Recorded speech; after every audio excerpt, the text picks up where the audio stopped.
We've seen quite a lot of new guns this 2024, and to be honest, I think that a good number of them are worth trying or buying, especially if I just have enough cash.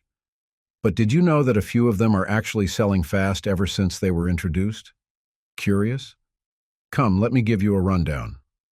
Hey, this is your boy Ted from Line 45, and today I am going to reveal the 5 best-selling new pistols in the United States as of September 2024. But first, let me do this quick plug. Hit the like and subscribe button. You can see all those buttons below this video. I know it feels like a hassle, but those simple clicks mean a lot for my channel. Now let's get back to the good stuff. Hi-Point Yeet Cannon YC380.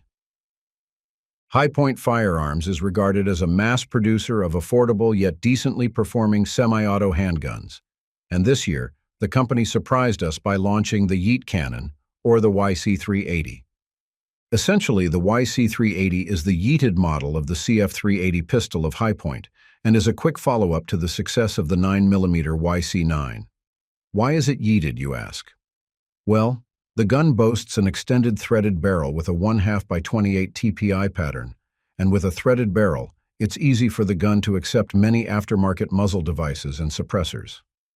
As a modernized version of the CF380, this gun is already fashioned with more functional and durable sights, and it also gives you the freedom to toss a red dot on its slide.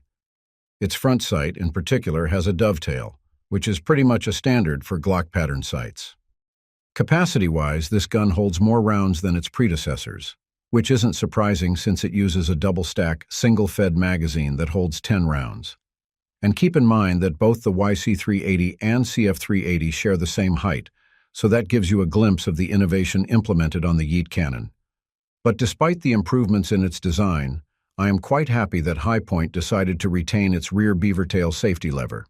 For those who don't know, this safety lever enhances grip security and prevents accidental discharges by ensuring the firearm only fires when properly gripped.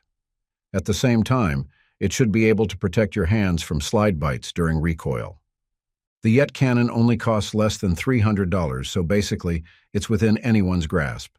Never wonder why it's one of the best-selling new pistols this 2024. Kimber R7 Mako Tactical. The R7 Mako is still a relatively new pistol, so when Kimber released the tactical model this year, I was kind of baffled. Is there a difference between this gun and its predecessor that needs to be checked out? Apparently it has. Right from the get-go, the R7 Mako Tactical arrived with the kind of top-tier engineering that its original model has. So even if the polymer, striker-fired semi-auto segment is already crowded, it can still stand out. Unlike the R7 Mako, the Tactical doesn't have an open-top slide design, and instead uses a full-length stainless steel slide, minus the open top, for optimal durability and rigidity. The rigid slide benefits the gun through a number of means. First, it ensured that the optic you attach into it doesn't wobble, and second, it allowed Kimber to modify the traditional short recoil design by adding a slide cutout that aligns with a lug on the chamber, providing extra stability for the barrel. Notably, its TrueGlow tritium night sights do co-witness with optics, and that's a huge plus on its operation. Hey, you actually have the option to get a HoloSun 407 XS red dot factory installed on this pistol. You just have to pay extra.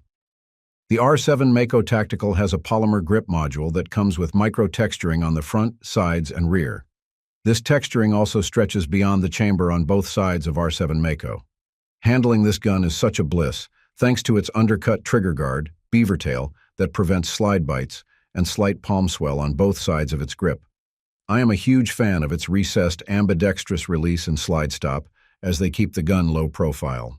And if you're wondering, then yes, it is equipped with passive safeties as well. The R7 Mako Tactical has a threaded barrel, which extends the barrel length to 3.8 inches when fitted with a thread protector. 3 15-round 9mm mags come with the package, and these mags set the height of the Tactical to 5.2 inches. This gives you the impression that you are shooting a full-size handgun. Walther PDP Steel Frame Compact. The PDP is perhaps Walther's most prolific production handgun today. It's extremely popular among enthusiasts, law enforcement, and even competition shooters. But this year, Walther took things to a notch by introducing steel-framed versions of the PDP. The one I have here is the compact model, which features a 4-inch barrel, which contrasts its full-size variant that has a 5-inch barrel. It's well advertised as a carry gun, but I doubt that many people are keen on using this gun as their everyday protection firearm. After all, it's kind of bulky and hefty, given its all-metal construction. This thing weighs 2 pounds and 7 ounces with an empty mag, and I understand if it's not everyone's tea. Plus, it's a bit costly at $1,900. Despite these drawbacks, I am amazed by the fact that it still sells well. The misgivings about its weight are something you'll get accustomed to in the future. The added ounces ensure that the gun shoots flatly. No recoil can catch you off, which means you can empty its 15 plus 1-round mags with ease. And I did tell that this gun feels a bit too chunky for a compact pistol. Well, you'll immediately forget that, thanks to its ergonomic features. A good example would be its wraparound grip panels with hexagonal texturing that optimizes its grip for large-handed users. There are also distinct serrations and scallops on its slide that improve its operation. Plus, its reversible magazine catch button and ambidextrous slide stop lever offer enhanced versatility and ease of use for both left and right-handed shooters, improving ergonomics and accessibility during reloading and operation. You'll also see a 3-slot accessory rail integrated into its dust cover, and you can fit a number of optics into this steel PDP as Walther offers multiple adapter plates for it. Taurus GX4 Carry T.O.R.O. The GX4 Carry is a relatively successful micro-compact 9mm pistol, thanks to its smooth action and surprisingly reliable operation. And with the release of its T.O.R.O model, or Taurus Optics Ready option this year, more shooters got hooked to this platform. Plus, it only costs around $300, and that's another reason that helped this Taurus pistol attract buyers. Of course, the first distinction between this gun and its predecessor is the red dot compatibility. With the T.O.R.O configuration, you will be able to install a number of reflex-type optic or red dots into this pistol. By simply detaching the plate on its slide, you will be able to fit optics with the Holosun K-Series footprint. The polymer-framed grips, backstrap, and front strap, meanwhile, have sandpaper-like texturing and ensure secure yet comfortable handling. Another difference between this pistol and the original GX4 is the accessory rail you see under its barrel. This rail is integral to the frame, which makes it extremely solid and stable. This feature allows for quick attachment of accessories, such as lights and lasers, or a combination of both. I'm also impressed by its striker-fired flat-face trigger. By all means, this isn't a premium trigger, but it offers superb control to the pistol while shooting. This trigger breaks close to 3 pounds, and it does so quickly and cleanly. And before I forget, its trigger has a bladed safety, which is a nice touch. You'll also love the fact that its trigger guard is large enough to cater to gloved fingers seamlessly, and that this pistol is pretty stacked with its 15-round capacity. Cheap, reliable, and efficient. What can you ask for? Canik TTI Combat. Canik has gone a long way from being a pariah in the U.S. firearms market to becoming one of the trusted brands of affordable, full-packaged pistols. However, what is so interesting is that its latest handgun isn't just a Canik product. Instead, it was developed and assembled with T.O.R.O Tactical Innovations, which also made several John Wick guns. Of course, I am talking about the Canik TTI Combat, and this gun we have here has almost achieved perfection. It's a competition-ready 9mm pistol fresh from the box for a price that seems too low for its quality. My Canik TTI Combat just arrived last July, and it did really come with a complete set of accessories, from its custom holster and extra backstraps, all stored in a nice case. This one is using a Canik polymer frame, but keep in mind that it's a new polymer frame, even though it looks like the frame used in the SFX rival.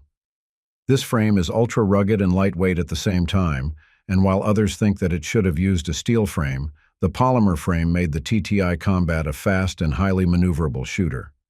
So, how about its recoil? Well, it has a distinct compensator. I said distinct because of its unique porting and non-reliance on threaded barrels. This means that the gun can bypass the restrictions imposed on different states in the U.S. Aside from the compensator, its springs, barrel, and slide are also fantastic in keeping the gun's recoil to a minimum. Its 4.6-inch barrel is paired with competition springs and lightened slide, and together, these components allow quick zeros and minimal felt recoils. On the range, these qualities make the TTI Combat a rapid shooter. It also has a phenomenal trigger, and for the record, it's just second to the trigger installed in the Walther PDP steel frame. It's very satisfying to pull, and they even remind me of those classic 1911 triggers. It's utterly crisp, short, and breaks around 3 pounds or so. And hey, the TTI Combat has an 18-round detachable box magazine. Include the plus 3-round base plates, and you can extend its capacity to 21 rounds. That's it for now. Thanks for watching. If you liked this video, please hit the subscribe button and notification bell. Just press all the buttons. Those little clicks are free, but they help the channel a lot. Stay sharp, stay safe, and remember, it's not just about the shot. It's about mastering the craft. Until next time, lock and load.